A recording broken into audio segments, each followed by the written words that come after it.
I'm going to speak in this group after my noble friend Lord Effingham spoke, but I was prompted by an earlier intervention to do so.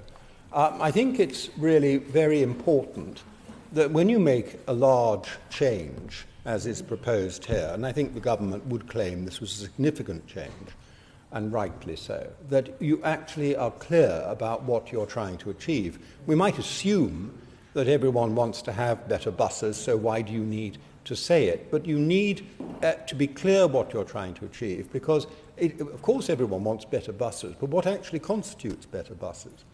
When the railways were nationalised, everybody wanted better railways. They didn't imagine necessarily that in the 1960s that would involve slashing nearly all the branch lines in the country and making a dramatic change to the way in which the railways operated, cutting them back. I'm trying to help, in some sense here, I'm trying to help the noble Lord Berkeley with his question what the purpose of the amendment is.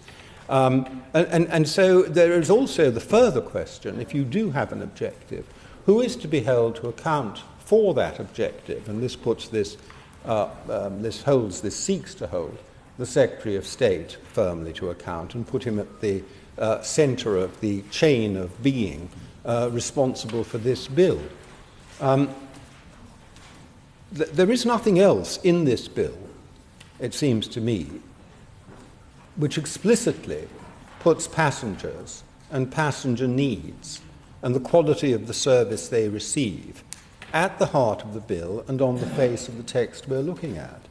And I think that there would be a great benefit in doing so.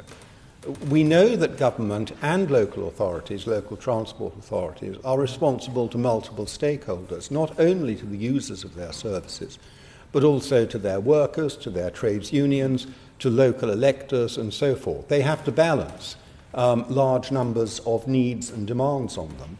What this is saying is that the requirements of passengers come ahead of those others, and you will be, or at least the Secretary of State will be held accountable if the bill doesn't work out as improving passenger services. I find it very difficult, first of all, to see why Lord Berkeley has difficulty understanding why that it has a point, but secondly, perhaps more importantly, why the Minister, should he be moved to resist this amendment, why he would want to do so.